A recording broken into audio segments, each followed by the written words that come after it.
ፊልሙ የሚጀምረው ፍሬድ በሚባል ስኬታማ የጥርስ ሐኪም ነው። እሱ በስራው ጎበዝና በርካታ ታካሚዎች ያሉት ክሊኒክ ያለው ቢሆንም የግል ህይወቱ ግን ሙሉ በሙሉ ባዶ ነው።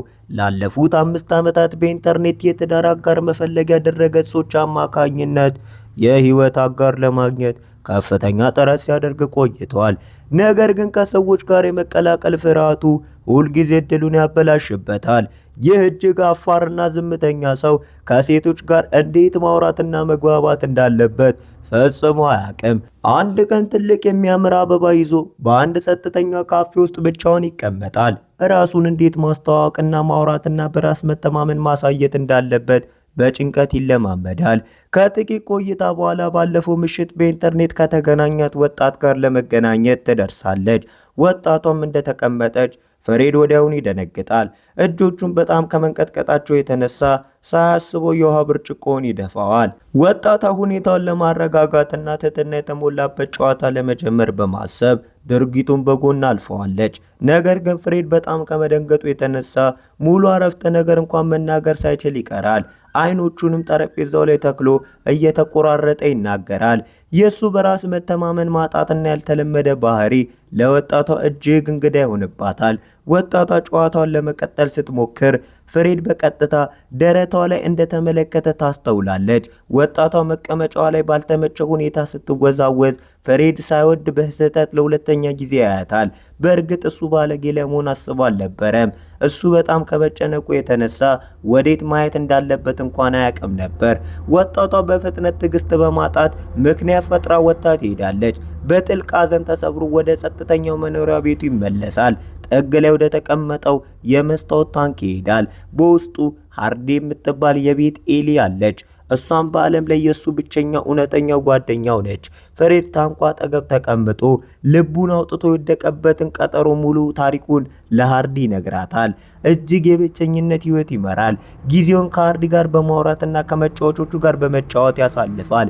ከመጫወቾቹ አንዱን እየቀባ እያለ አክስቱ ትደውልለታለች። እሷ ወላጆቹ ከሞቱ ጀምሮ ሁልጊዜ ከሱ ጋር የምትገናኝና የምትደግፈው ብቸኛው ሰው ነች። ጥሪው ሲያበቃ ፍሬድ በመስኮቱ በኩል ጎረቤቶቹን ይመለከታል። ከመካከላቸው ያሉ ባለትዳሮች በስሜት ሲሳሳሙ ፍሬድ እንደማያቸው ያስተውላሉ።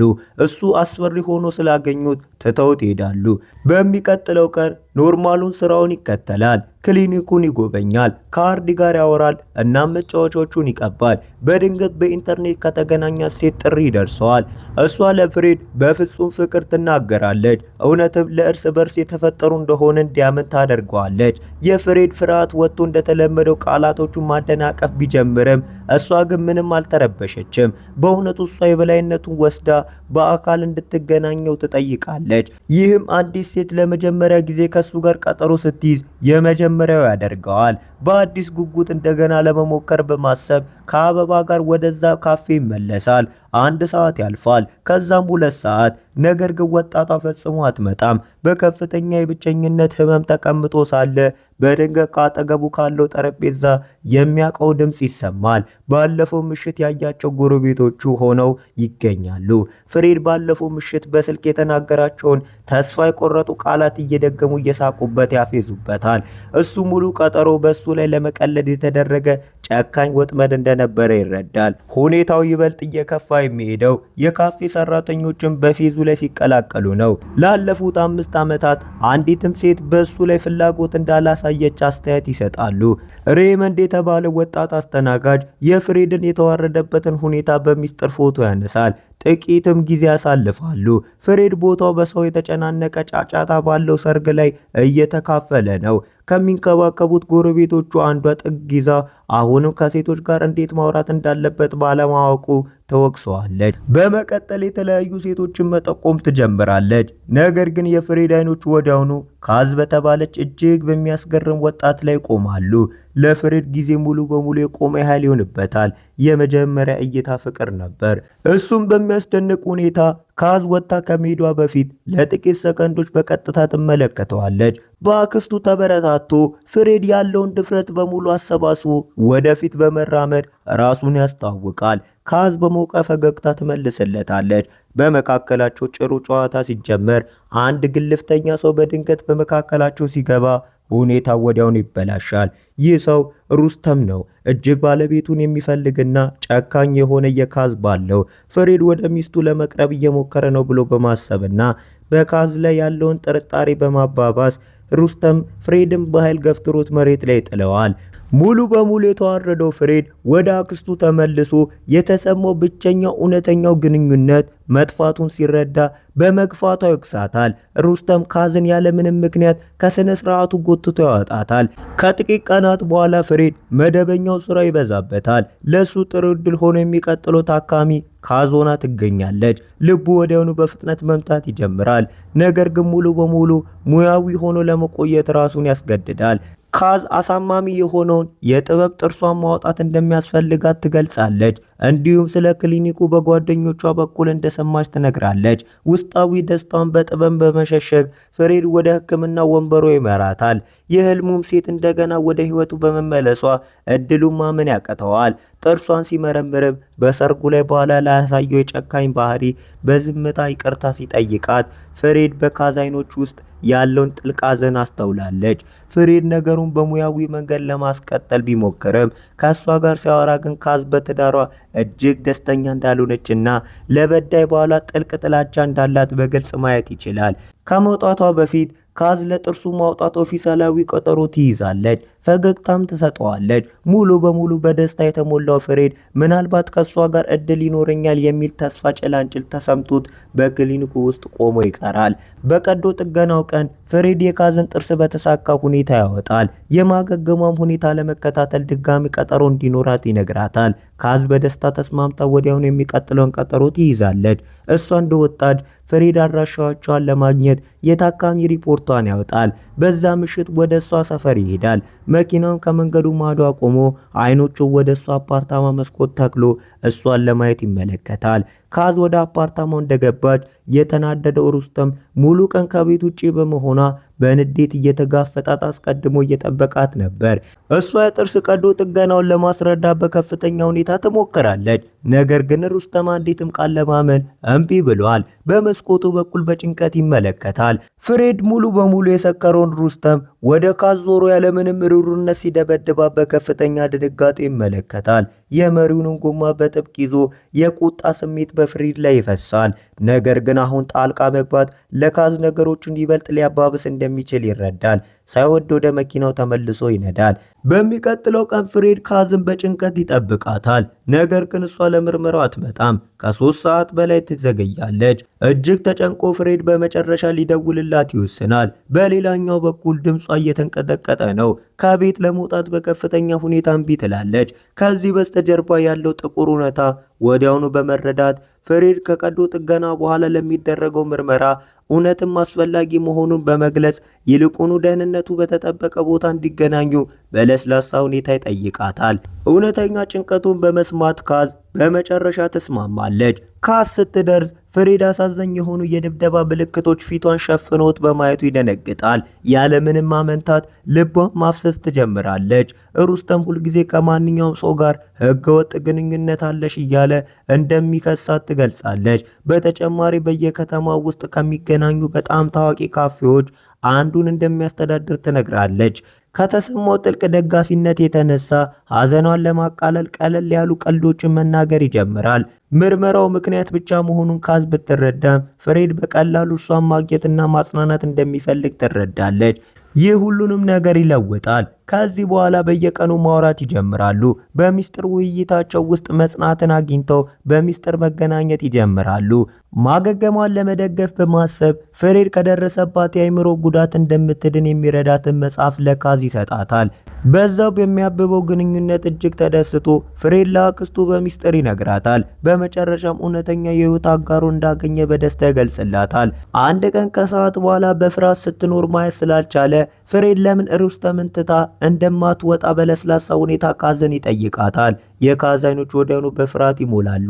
ሩስተም እሱ ከሚያስበው በላይ በጣም አደገኛ እንደሆነ ትገልጻለች። ለመሸሽ ካሰበች አድኖ ይገላታል። ሚስጥራዊ ግንኙነታቸው እየጠነከረ ይሄዳል። አንድ ምሽት ወደ ጨለማ የፊልም ሲኒማ ቤት ይሄዳሉ። ፊልሙ እየታየ ሳለ ያልተጠበቀ ሁኔታ ተፈጥሮ እርስ በእርስ ተቀራረቡ። ረጅም የስሜት ሳቅ ያደርጋሉ።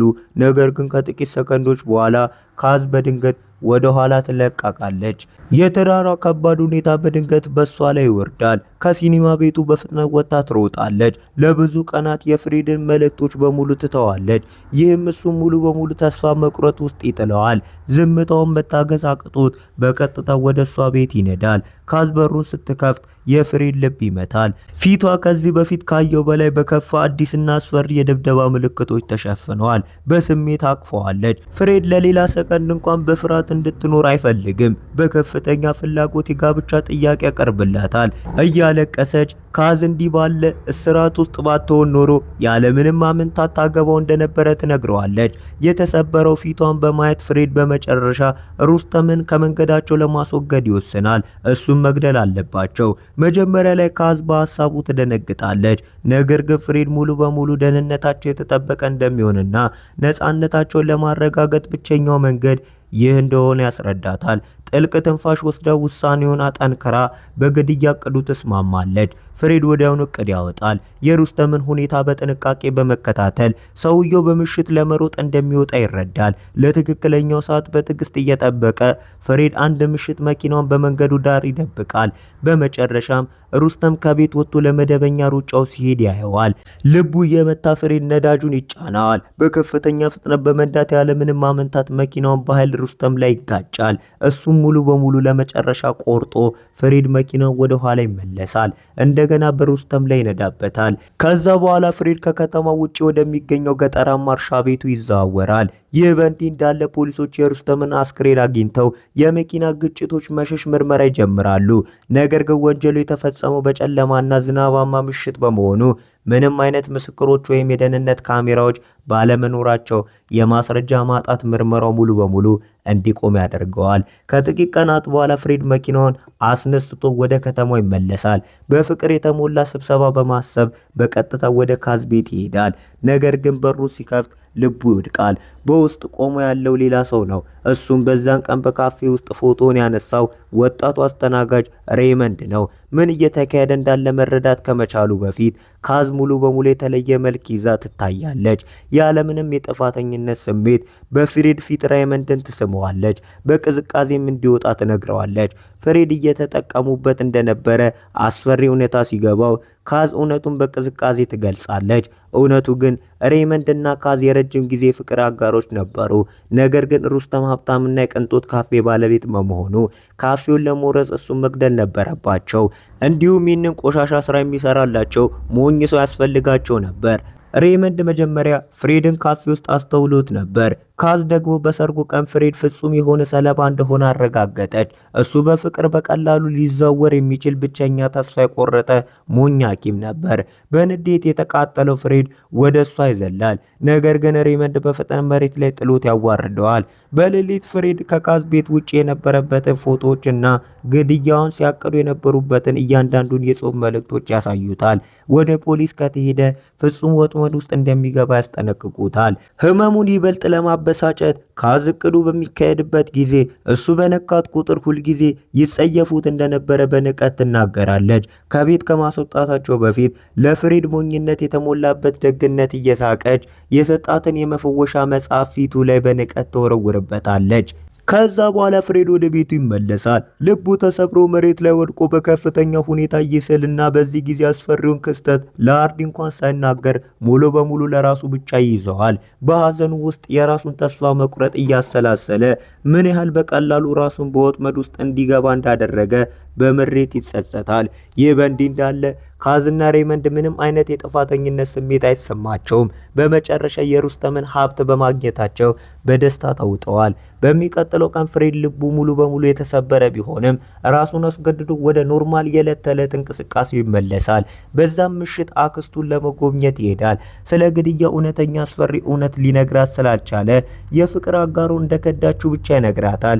ወደ አፓርታማው ተመልሶ የካዝ የነበሩ እቃዎችን በሙሉ ያቃጥላል። ትዝታዎቹ ወደ አመድነት ሲቀየሩ በዝምታ ይመለከታል። አሁን በልቡ ውስጥ የቀረው የጠነከረ በቀል ብቻ ነበር። በዛም ምሽት ድፍረቱን አሰባስቦ በቀጥታ ወደ ካዝ ካፌ በመሄድ በረጋ መንፈስ ስሙዚ ያዛል። ካዝ ወዲያውኑ አስተውላው ለሬመንድ ትነግረዋለች።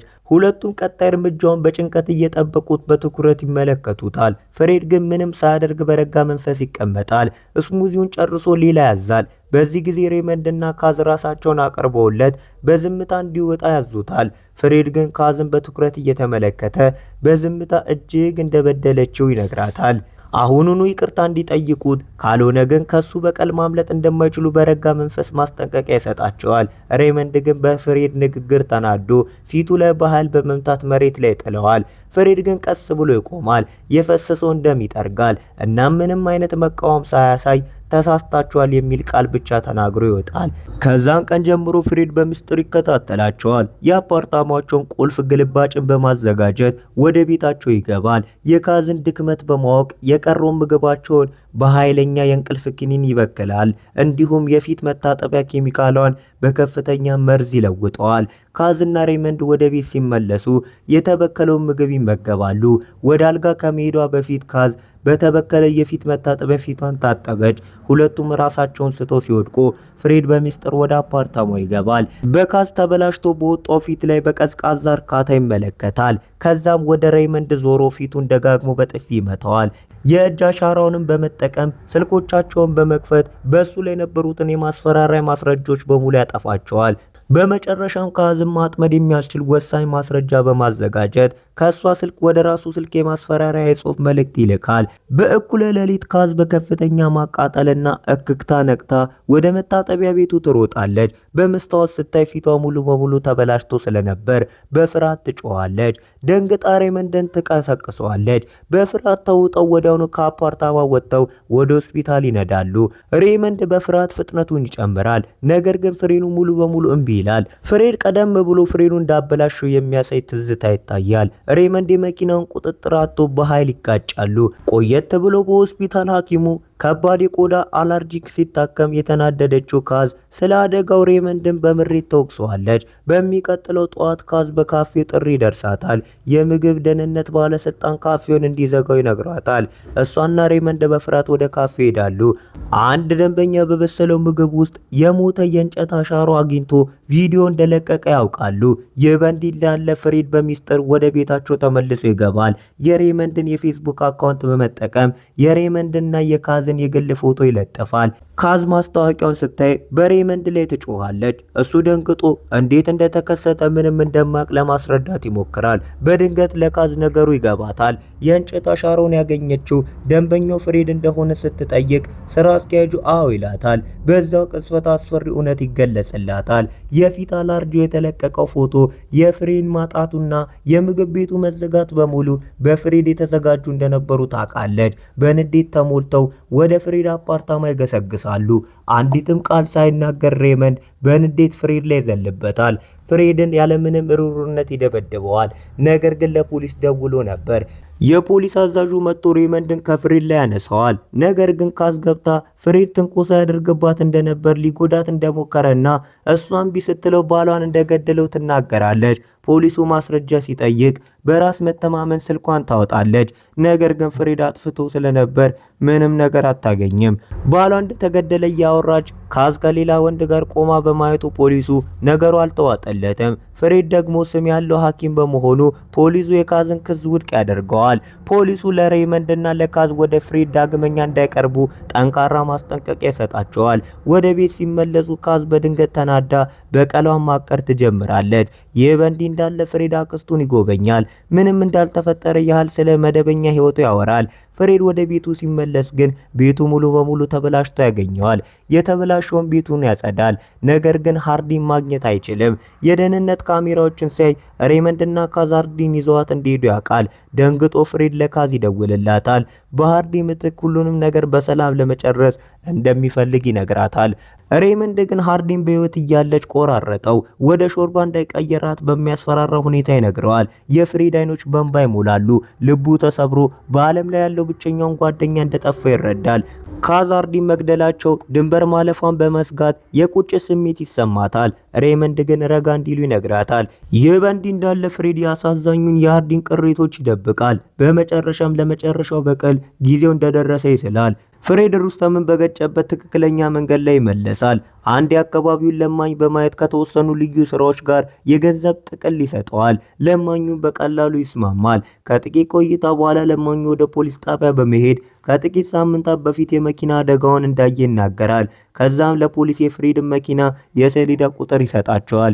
ፖሊሶች በቀጥታ ወደ ፍሬድ ክሊኒክ በመሄድ መጠየቅ ይጀምራሉ። ፍሬድ በፍጥነት የተለየ ታሪክ ይፈጥራል። የተጨነቀና ረዳት የሌለው አስመስሎ ካዝና ወንድ ጓደኛዋ ታካሚዎቹ እንደነበሩ ለፖሊሱ ይነግራቸዋል። በሩስተም ግድያ ምሽት ካዝ መኪናውን ተበድራ እንደነበርና የሚነዳው ሬይመንድ እንደነበረ ይናገራል። ፍሬድ በመቀጠል መኪናውን ሲመልሱለት በመጋጫው ላይ አዲስ የደም እድፍ እንዳስተዋለ፣ ይህም ሩስተምን የገደሉት እነሱ መሆናቸውን እንዳስረዳው ያክላል። ቀደም ብሎ ለምን አልተነገረንም ተብሎ ሲጠየቅ ካዝ በመኪናው ማስረጃ እንደያዘችበትና ፖሊስ ወደ አፓርታማው በመምጣት ቀን ዝም እንዲል ጥንዶቹ እንደደበደቡት ይናገራል። አንድ ማስረጃ ከካዝ ስልክ በሚስጥር ለራሱ የላከውን የማስፈራሪያ ጽሑፍ መልእክት ለፖሊሱ ያሳያል። በመቀጠልም ሬይመንድ እና ካዝ ሃርዲን ሲወስዱ የሚያሳየውን የካሜራ ቪዲዮ ያጫውተዋል። ዝም እንዲል አንድ የመጨረሻ ማስጠንቀቂያ የቤት እንስሳውን እንዳረዱት ይናገራል። ሁሉም ነገሮች ከፍሬድ ታሪክ ጋር ፍጹም ይጣጣማሉ። ፖሊሶች የፍሬድን ንጹህነት አምነው ጥንዶቹን በቅርቡ እንደሚቀጡ ያረጋግጡለታል። ከዛ በኋላ ፖሊሱ ለካዝ ደውሎ ለምርመራም ከሬይመንድ ጋር ወዲያውኑ ወደ ፖሊስ ጣቢያ እንድትመጣ ያዛታል። በድንገተኛው የፖሊስ ጥሪ ደንግጠው ካዝ እና ሬይመንድ ሙሉ በሙሉ ይደነግጣሉ። በዛው ቅጽበት ፍሬድ ደውሎ በእነሱ ላይ ጠንካራ ማስረጃ ለፖሊስ እንደሰጠ ይነግራቸዋል። ግራ ተጋብቶ ካዝ ስልኳንም ስታይ ከራሷ ስልክ የተላከው አስፈሪ የማስፈራሪያ መልእክት በማየቷ ትደነግጣለች። ከካሜራ ቪዲዮ ጋር ፍጹም በሆነ ሁኔታ እንደተያዙ ሲረዱ ፍርሃት ሲይዛቸው ፍሬድ የመዳኛ መንገድ ያቀርብላቸዋል። ከፖሊስ ማምለጥ ከፈለጉ ትልቅ ሻንጣ አዘጋጅተው በተገለለው የእርሻ ቤቱ እንዲገናኙት ይነግራቸዋል። ከልባቸው ይቅርታ ካቀረቡለትም ማስረጃውን ለማጥፋትና እንዲያመልጡ ለማገዝ ቃል ይገባል። ፈርተውና አማራጭ አጥተው ካዝ በሁኔታው ትስማማለች። ብዙ ሳይቆይ ካዝና ሬይመንድ በተገለለው የእርሻ ቤት ይደርሳሉ። ይቅርታ የመጠየቅ ምንም አይነት ፍላጎት አልነበራቸውም። ይልቁኑ ፍሬድን ገለው አስክሬኑን እዛ ቦታ ለመቅበር ያቀዳሉ። ወደ ተጨናነቁ አይናፋር ማንነቱ ተመልሶ ፍሬድ ወደ ውስጥ ይጋብዛቸዋል። ወደ ጓሮም ይመራቸዋል። በመጀመሪያ ወይን እንዲጠጡ ሐሳብ ያቀርባል። በጠረጴዛው ላይ ሽጉጥ ያስቀምጣል እና ጠርሙሱን ለመክፈት ይታገላል። እድሏን በማየት ካዝ ይቅርታ መጠየቅና ንጹህ ለመምሰል ትሞክራለች። ወደሱ ተጠግታ በጥበብ ሽጉጡን ነጥቃ በቀጥታ ፊቱ ላይ ትደቅንበታለች። ነገር ግን ሽጉጡ ምንም አይነት ጥይት አልነበረውም። ፍሬድ ሲስቅ ሬይመንድ ወደሱ ይዘላል። ነገር ግን ፍሬድ በሾክ ዱላ ሬይመንድን ራሱን እንዲስት ካደረገው በኋላ መሳሪያውን ወደ ካዝ ይዞራል። ወደ ራሳቸው ሲመለሱ ደካማ ብርሃን ባለው ክፍል ውስጥ በጥርስ ሐኪም ወንበር ላይ በጥብቅ ታስሮ ያገኛሉ። ከነሱ በላይ ቆሞ ያለው ፍሬድ ነው። ሙሉ የጥርስ ሐኪም አልባሳቱን ለብሶ የጉንጭ ማስፋፊያ መሳሪያዎችን አፋቸው ውስጥ በማስገባት ስለታማ የጥርስ መሳሪያዎቹን ያሳያል። ፍሬድ በስሜት ተሞልቶ ካዝን እውነት እንደወደዳትና እሷ ግን እንዴት እንደከዳችው ያስታውሳል። እንዴት እንደሰደቡትና እንደደበደቡትና ከሁሉም በላይ ሃርዲን እንደገደሏት ያስታውሳቸዋል። በቀዝቃዛ መንፈስ ፍሬድ እያንዳንዱን ጥርሶቻቸውን አንድም አንድ እንዴት እንደሚያወጣ ያብራራል። ይህንን ሲሰማ ሬይመንድ በፍርሃት ሱሪው ላይ ይሸናል። ካዝ ደግሞ ማውራት እንደምትፈልግ ምልክት ትሰጣለች። ፍሬድ ማስፋፊያውን ሲያነሳላት ያለምንም እፍረት ጥፋቱን በሙሉ ወደ ሬይመንድ ትቀይራለች። ፍሬድን ከማጥፋት ጀምሮ ሃርዲን እስከ መግደል ያለው ነገር በሙሉ የሬይመንድ ሐሳብ እንደነበረ ትናገራለች። አሁንም ፍሬድን እንደምትወደው ትምልለታለች። ሁለቱም አዲስ ህይወት አብረው መጀመር እንዲችሉ ሬይመንድን እንዲገለው ትለምናለች። ያለምንም ቃል ፍሬድ እንደገና አፏን ይዘጋዋል። ማስፋፊያውንም ተመልሶ አፏ ውስጥ ያስገባዋል። ከዛም ፍሬድን እያንዳንዱን የሬይመንድን ጥርሶች አንድ በአንድ በግፍ ያወጣዋል። በመጨረሻ ሬይመንድ ሊቋቋመው ካልቻለው ህመም የተነሳ ይሞታል። ፍሬድ አስክሬኑን ወደ ውጭ አውጥቶ አስቀድሞ 2 መቃብሮች በቆፈረበት ጓሮ ውስጥ ይቀብረዋል። ወደ ክፍሉ ተመልሶ ፍሬድ ትኩረቱ ወደ ካዝ ያዞራል። አፏንም ሙሉ በሙሉ ከጥርስ ባዶ በማድረግ ለሷም ተመሳሳይ አሰቃቂ ሞት ያደርስባታል። ይህ በእንዲህ እንዳለ ጥንዶቹ በፖሊስ ጣቢያ ሳይገኙ ሲቀሩ ፖሊስ የአፓርታማቸውን የደህንነት ካሜራ ቪዲዮ ይመለከታል። በትልቅ ሻንጣ በፍርሃት ሲሸሹ በማየት ፖሊሶቹ እውነተኛ ገዳዮቹ እነሱ እንደሆኑ ሙሉ በሙሉ ያምናሉ። ፍሬድ ካዝን በሁለተኛው መቃብር ውስጥ ይቀብራታል። በሁለቱ የመቃብር ቦታዎች መካከል ይተኛል። ከዛም ጥልቅ የእፎይታ ትንፋሽ ይወስዳል። በመጨረሻም በቀሉን አረጋግጦ ስሙን ከፖሊስ ሙሉ በሙሉ አጽድቷል። ቪዲዮ ከተመቻችሁ ላይክ እና ሰብስክራይብ በማድረግ የደወል ምልክቷን መጫን ደግሞ እንዳትረሱ። በተጨማሪ የሆሊውድ እና የህንድ ፊልሞች ከተመቻችሁ ትክክለኛው ቦታ ላይ ናችሁ። ለተመልካቾች ይህንን ሁሉ ነገር አድርጌያለሁ። ይህን የመሰለ ፊልም በመስጠቴም በጣም ደስ ይለኛል። ይመቻችሁ። ሰብስክራይብ ማድረግ ደግሞ ባካችሁ እንዳትረሱ 90 ሺህ ነው የቀረን ማለት ነው። ለምን አትሉኝ? 100 ሺህ ለመግባት። ይመቻችሁ። ወዳችኋለሁ። እሺ